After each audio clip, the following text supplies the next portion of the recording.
peace are in dark places where we don't want to share. So I invite you to join with me today in just some existential questioning and maybe some storytelling as well. I was going to start completely differently, but John McCain's passing yesterday kind of hit me pretty hard. I didn't know his path would be quite that short. When I heard the news that he was stopping treatment earlier this week, I thought, yeah, it's hard. But to read the news yesterday, I felt like it was really sudden and just so immediate. His sudden passing also reminds me of another bright light we lost here in Portland to brain cancer, Adam Starchild. He was a promoter, a big name in the Portland hip-hop scene here. And we lost him to brain cancer as well this year after a very short battle. And yeah, all of these bright lights. I just want to throw up a little bit of honor and grace for their journey. Pain is a wonderful teacher. We learn a lot of early lessons from pain, whether that's kind of the quick pop from one of our parents, or the heartache that we endured as a young person, kind of learning how to love. We learn lessons of strength and weakness. We learn from pain about social isolation. We learn about fire and hot stoves. We learn about breaking a bone by trying to do something dumb to impress someone. Pain can be a wonderful teacher in hindsight. But pain is also a terrible teacher. I recently read the book Homegoing by Ya Gyasi. I think I'm saying that correctly. In which the stories of 8 generations of 2 branches of a family tree are told simultaneously. They're told with depth, fullness of each character, insight into their particular pain and the pain that they held, what choices and decisions that they made due to the pain of their circumstances and the generations before them. The story begins in Ghana, West Africa, and through the stories of its characters, it seethes and wrestles with colonization, participation in the selling of humans in the transatlantic slave trade, women's roles, slavery in America, the Civil War, the brilliant hope of Reconstruction, and the devastation of Jim Crow. It leads stories all the way up until today. The stories bring in elements of history. It's a piece of historical fiction.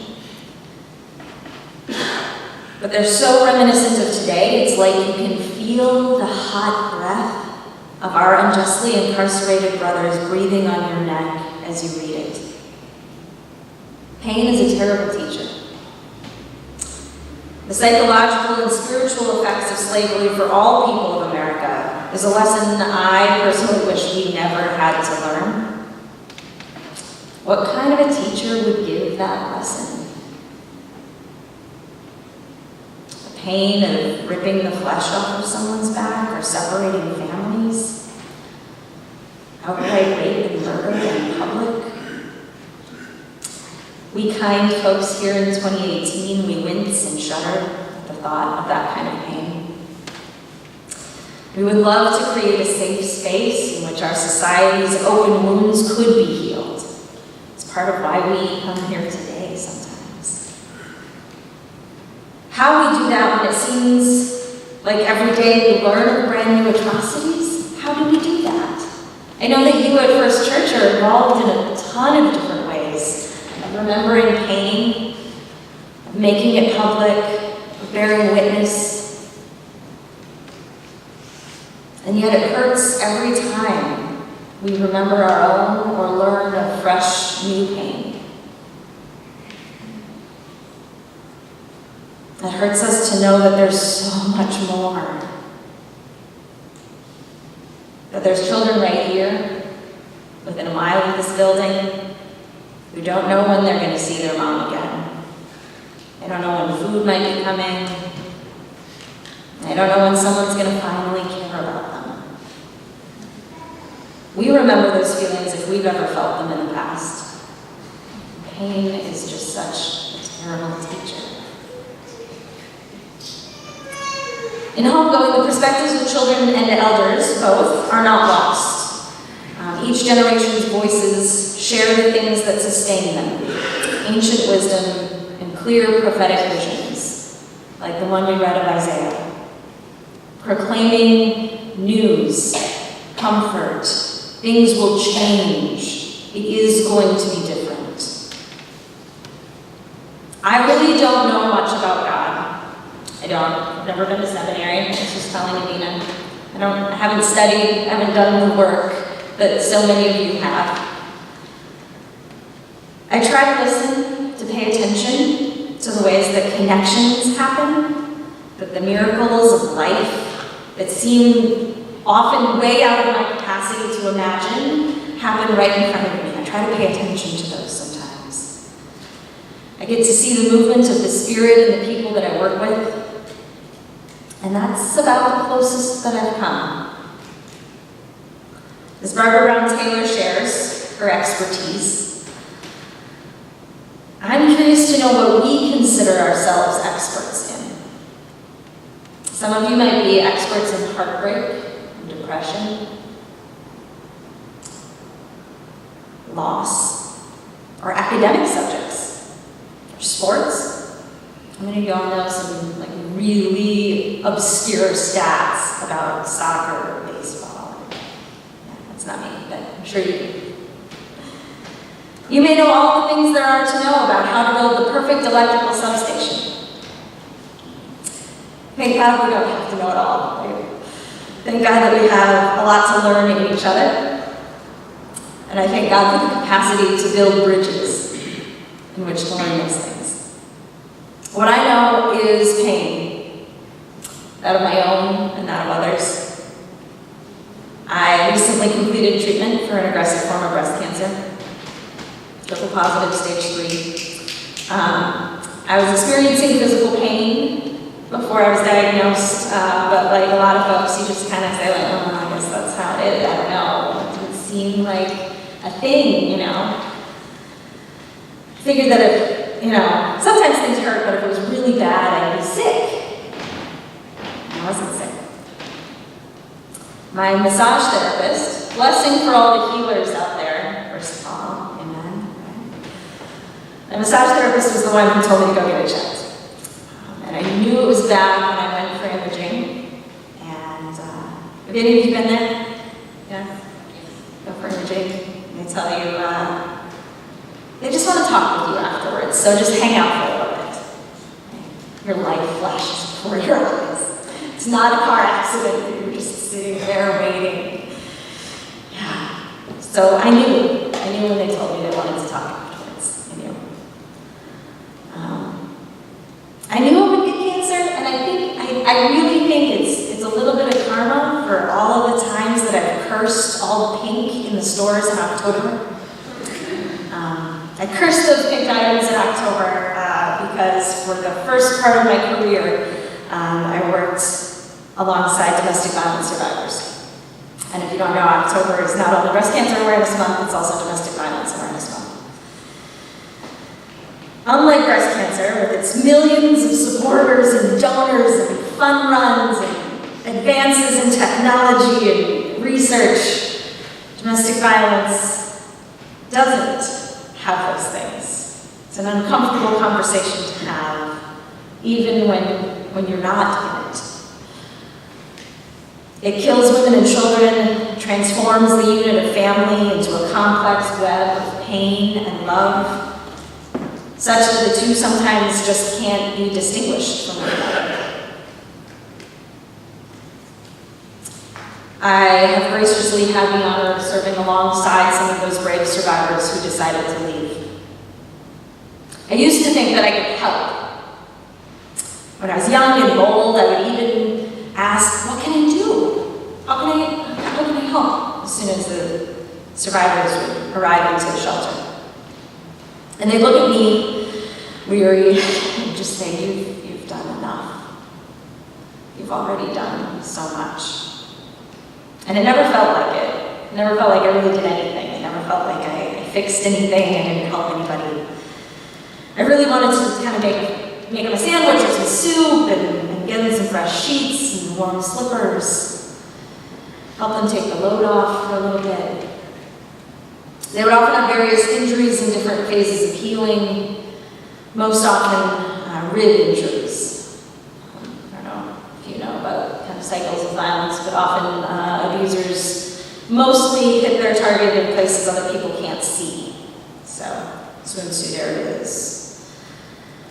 Rib injuries make breathing difficult. I don't know if you've ever popped out a rib or punched hard enough. It's hard to breathe for a while. How do you help someone breathe?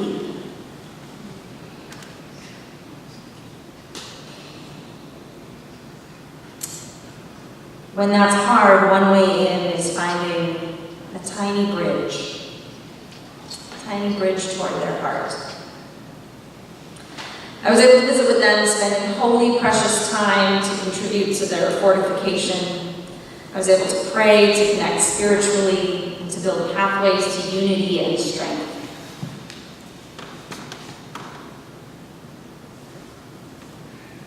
I'm going to skip a part of this.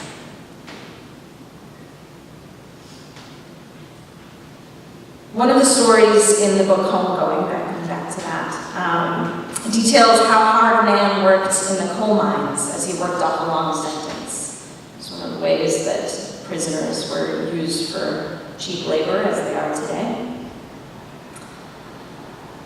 When I needed to build a bridge between two folks, when I feel like this is exhausting, I often think about characters like this in the book who dug deep, physically and metaphorically, and how tired he must have been, how many years he worked in dangerous, unsanitary, unhealthy, horrific conditions.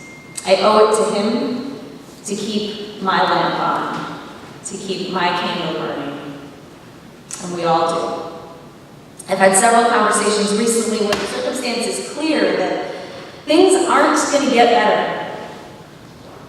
The diagnosis is too grave. Nothing tangible can be done to provide comfort or relief. It's kind of how I understand John McCain's story to go. The situation is just difficult and painful. It hurts to stay with them, but there's a threat for even worse consequences if you step out of the room. What helps them? Where can one find hope, and not the optimistic, smiley kind, but the deep well of knowing that our cosmic unity is not less than anything or anyone else? This concept of knowing that we're intrinsically linked to God herself, perhaps, or the ancients, including the water and the wood and the stone. A fortification, a barrier of strength that guards the broken hearts and diminished fires of passion, these bridges.